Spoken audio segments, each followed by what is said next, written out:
Assalamualaikum warahmatullahi wabarakatuh. Salam Om Swastiastu, Namo Buddhaya, salam kebajikan, Rahayu, Rahayu, Rahayu.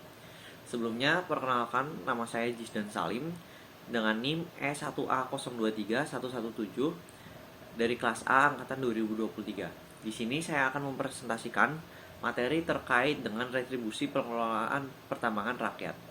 Dalam hal ini, saya langsung masuk saja kepada materi utamanya. Secara definisi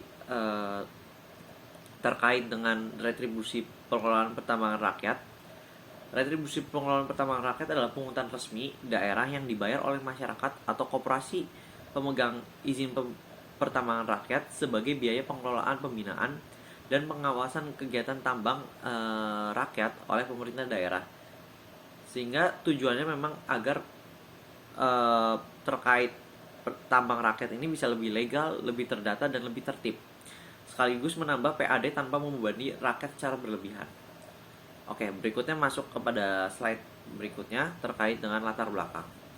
Latar belakang sendiri, kalau kita melihat dan mengacu pada konstitusi kita dalam pasal 33 ayat 3 Undang-Undang Dasar 1945,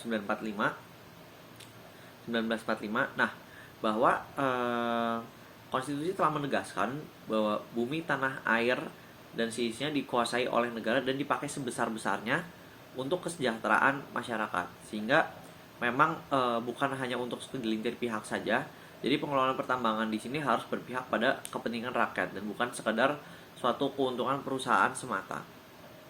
Kemudian berikutnya terkait pertambangan rakyat, di sini masih mengalami persoalan yang cukup menjamur, yaitu persoalan terkait peti atau pertambangan tanpa izin, yang mana ini pada akhirnya karena tidak adanya suatu kepastian hukum, tidak adanya suatu kewajiban untuk membayar kepada negara atau membayar suatu retribusi atau pajak, sehingga juga berisiko menimbulkan bahaya kerja dan kerusakan lingkungan karena di sana pada akhirnya tidak ada suatu izin seperti izin AMDAL. Nah, kemudian berikutnya, dampak kerugian negara yang bisa dialami seperti kerusakan lingkungan dan konflik sosial pun bisa terjadi, seperti karena tidak ada pemasukan dari retribusi atau pajak resmi, pada akhirnya bisa menimbulkan suatu kerugian bagi negara. Kemudian kerusakan lingkungan kayak misalnya pencemaran air, tanah rusak atau hutan gundul, serta konflik sosial yang biasanya sering terjadi perebutan lahan tambang sehingga ketidakadilan distribusi manfaat atau bentrok dengan aparat. Kemudian slide berikutnya terkait dengan rumusan masalah. Dalam hal ini ada dua rumusan masalah. Yang pertama adalah bagaimana kedudukan yuridis dan karakteristik retribusi pengelolaan pertambangan rakyat. Kemudian yang kedua, apa tantangan dan implikasi yuridis implementasinya terhadap formalisasi tambang dan optimalisasi PAD. Nah, berikutnya terkait transformasi kebijakan. Sekarang sudah menggunakan Undang-Undang HKPD atau Hubungan Keuangan Antara Pemerintah Pusat dan Daerah, yang sebelumnya menggunakan Undang-Undang PDRD. Nah, dalam hal ini salah satu intinya adalah penyederhanaan jenis retribusi yang sebelumnya banyak jenis di undang-undang lama, kini lebih ringkas dan terstruktur. Tujuannya agar lebih efisien, mudah dipungut, dan lebih jelas dasar hukumnya. Nah, dalam hal ini beberapa aspek yang bisa dilihat di sini adalah terkait aspek jumlah retribusi. Di dalam Undang-Undang PRD itu pada tahun 2009 ada 32 jenis retribusi, dan pada Undang-Undang HKPD itu ada 18 jenis retribusi. Kemudian pertambangan rakyat itu tidak diatur di dalam Undang-Undang HKPD, itu diatur retribusi pengelolaan pertambangan rakyat secara konkret. Kemudian dasar hukumnya diambil dari Undang-Undang 28 tahun 2009. Kemudian kalau yang sekarang Undang-Undang HKBD itu dalam Undang-Undang 1 tahun 2022 pasal 88 ayat 4 jungtop ayat 7. Pasal 7. Nah, kemudian berikutnya terkait kedudukan serta karakteristik. Dalam hal ini retribusi pengelolaan pertambangan rakyat masuk dalam kategori retribusi perizinan tertentu. Artinya, retribusi pengelolaan pertambangan rakyat bukan sekedar pungutan umum, tapi masuk kepada kategori perizinan tertentu. Ini menunjukkan bahwa retribusi ini melekat pada izin pertambangan rakyat yang dimiliki oleh masyarakat atau koperasi.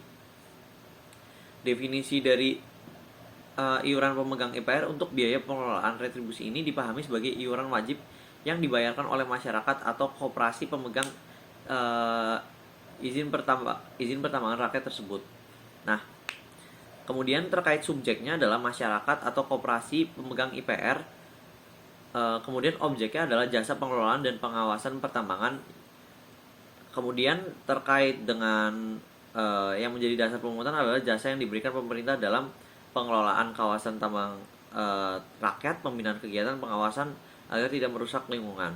Nah, terkait tarif sendiri berbasis layanan biaya pembinaan dan pengawasan harus rasional. Sehingga tarif retribusi tidak boleh asal besar, tapi harus dihitung berdasarkan suatu hasil biaya real yang dikeluarkan pemerintah untuk pembinaan dan pengawasan. Nah, kemudian berikutnya adalah problematika serta implementasi.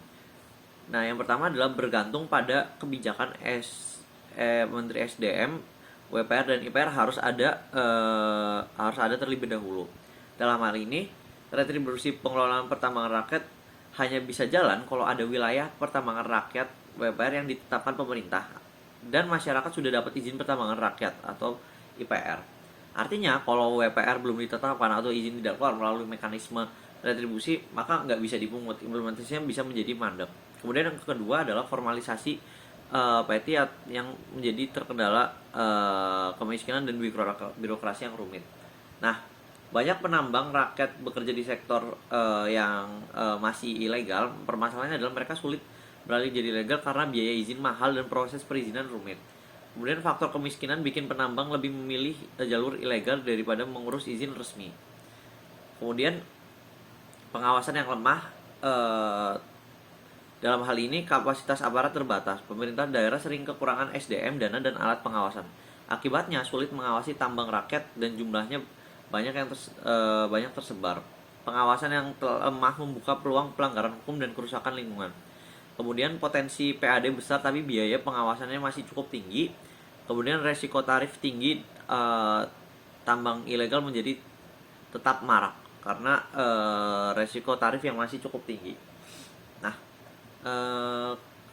kemudian berikutnya adalah terkait dengan arah kebijakan serta solusinya. Yang pertama adalah sinkronisasi regulasi pusat dan daerah. Saat ini aturan soal pertambangan rakyat seringkali tumpang tindih antara pusat dengan yang punya kebijakan sendiri, daerah juga punya aturan berbeda. Dalam hal ini solusi yang perlunya ada harmonisasi supaya penetapan WPR dan penerbitan IPR lebih jelas. Kemudian retribusi bisa dipungut dengan dasar hukum kuat. Tidak ada tarik-menarik kewenangan antara level pemerintahan. Kemudian yang kedua adalah perizinan lebih sederhana. Hambatan terbesar tambang rakyat ilegal tadi kan cukup rumit birokrasinya dan biayanya cukup mahal, sehingga perlu adanya suatu penyederhanaan atau semacam online single submission dengan proses perizinan melalui digital, lebih cepat dan transparan. Biaya izin yang terjangkau bagi penambang bisa cukup kecil, mengurangi peluang adanya suatu pungli atau korupsi birokrasi. Nah, kemudian yang ketiga adalah penguatan kelembagaan atau earmarking retribusi. Supaya retribusi efektif, pemerintah daerah perlu meningkatkan kapasitas kelembagaan, SDM, dana, dan teknologi pengawasan. Kemudian